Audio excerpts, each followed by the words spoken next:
प्रश्न, Hindustan aeronautics limited (HAL) महारत्न का दर्जा प्राप्त करने वाला भारत का सार्वजनिक उद्यम CPSE बन गया है।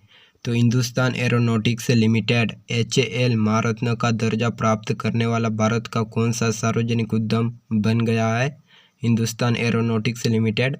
तो होगा आपका राइट आंसर सी, ये 14वां सार्वजनिक उद्यम बन गया है हिंदुस्तान एरोनॉटिक्स लिमिटेड महारत्न का दर्जा प्राप्त करने वाला।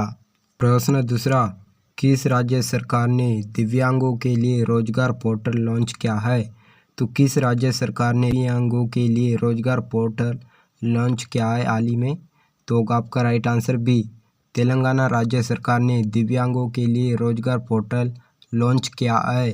प्रश्न तीसरा, किस देश के परमाणु प्रतिष्ठानों पर साइबर अटैक किया गया है? तो किस देश के परमाणु प्रतिष्ठानों पर साइबर अटैक हुआ है? तो होगा आपका राइट आंसर बी, ईरान के परमाणु प्रतिष्ठानों पर साइबर अटैक किया गया है हाल ही में। प्रश्न चौथा, राष्ट्रीय सांख्यिकी कार्यालय द्वारा जारी आंकड़ों के अनुसार खनन क्षेत्र में कितने प्रतिशत की गिरावट आई है? तो कितने प्रतिशत की गिरावट आई है खनन क्षेत्र में राष्ट्रीय सांख्यिकी कार्यालय के द्वारा जारी आंकड़ों के अनुसार? तो होगा आपका राइट आंसर सी, 4.3% का गिरावट आई है खनन क्षेत्र में। प्रश्न पांचवा, भारत रूस को प्रतिबंधित के समय महत्वपूर्ण प्रौद्योगिकियों का सबसे बड़ा आपूर्तिकर्ता बन गया है।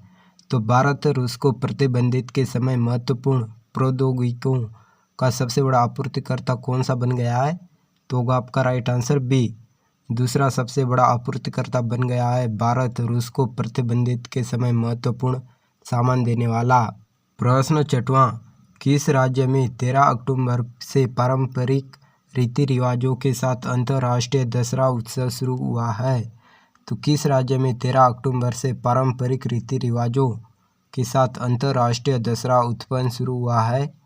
तो होगा आपका right answer D, Himachal Pradesh में 13 अक्टूबर से पारंपरिक रीति रिवाजों के साथ अंतर्राष्ट्रीय दशहरा उत्सव शुरू हुआ है। प्रश्न सातवां, किसने ई-माइग्रेट V20 वेब पोर्टल और मोबाइल ऐप का उद्घाटन किया है? तो किसने ई-माइग्रेट V2.0 वेब पोर्टल और मोबाइल ऐप का उद्घाटन किया है? तो होगा आपका राइट आंसर सी, विदेश मंत्री ने ई-माइग्रेट V2.0 वेब पोर्टल और मोबाइल ऐप को उद्घाटन किया है हाल ही में। प्रश्न आठवां, मिशन भगीरथ हर घर में जलापूर्ति उपलब्ध कराने के उद्देश्य से किस राज्य की पहल है? तो किस राज्य की पहल है मिशन भगीरथ हर घर में जलापूर्ति उपलब्ध कराने के उद्देश्य? तो होगा आपका राइट आंसर सी, तेलंगाना राज्य के द्वारा मिशन भगीरथ हर घर में जलापूर्ति उपलब्ध कराने के उद्देश्य से राज्य की पहल है। प्रश्न नौवां, किस राज्य में विद्यारंभम उत्सव मनाया गया है? तो किस राज्य में हाल ही में विद्यारंभम उत्सव मनाया गया है? तो होगा आपका राइट आंसर ए, केरल राज्य में हाल ही में विद्यारंभम उत्सव मनाया गया है। प्रश्न 10वां, भारत में प्रतिवर्ष किस तारीख को विश्व छात्र दिवस मनाया जाता है? तो भारत में प्रतिवर्ष किस तारीख को विश्व छात्र दिवस मनाया जाता है? तो होगा आपका राइट आंसर सी, 15 अक्टूबर को हर साल विश्व छात्र दिवस मनाया जाता है भारत देश में। प्रश्न 11वां, हॉकी इंडिया सीनियर महिला अंतर विभागीय राष्ट्रीय चैंपियनशिप की 34वीं प्रतियोगिता किस स्टेडियम में आयोजित हुआ है? तो किस स्टेडियम में आयोजित हुआ है हॉकी इंडिया सीनियर महिला अंतर विभागीय राष्ट्रीय चैंपियनशिप की 34वीं प्रतियोगिता? तो होगा आपका right answer B, Major Dhyanchand stadium में आयोजित किया गया है। प्रश्न 12वां, अंतर संसदीय संघ की 149वीं बैठक कहाँ आयोजित की जा रही है? तो कहाँ आयोजित की जा रही है अंतर संसदीय संघ की 149वीं बैठक? तो होगा आपका राइट आंसर बी, जेनेवा में आयोजित की जा रही है अंतर संसदीय संघ की 149वीं बैठक। प्रश्न 13, संयुक्त राष्ट्र ने किस कार्यकाल के लिए मानवाधिकार परिषद के लिए 18 सदस्यों का चुनाव किया है?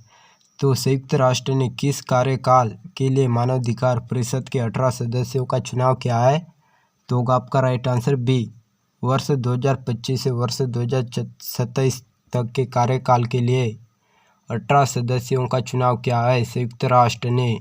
प्रश्न 14, प्रधानमंत्री श्री नरेंद्र मोदी ने गति शक्ति के कितने वर्ष पूर्ण होने के उपलक्ष्य पर भारत मंडपम में स्थित अनुभूति केंद्र का दौरा किया है? तो नरेंद्र मोदी ने गति शक्ति के कितने वर्ष पूर्ण होने के उपलक्ष्य पर भारत मंडपम में स्थित अनुभूति केंद्र का दौरा किया है? तो आपका राइट आंसर होगा सी, 3 वर्ष पूर्ण होने के उपलक्ष्य पर भारत मंडपम स्थित अनुभूति केंद्र का दौरा किया है। प्रश्न 15, दिल्ली मेट्रो रेल कॉरपोरेशन के किस लाइन को कार्बन न्यूट्रल प्रमाणन प्राप्त हुआ है? तो दिल्ली मेट्रो रेल कॉरपोरेशन के किस लाइन को कार्बन न्यूट्रल प्रमाण प्राप्त हुआ है?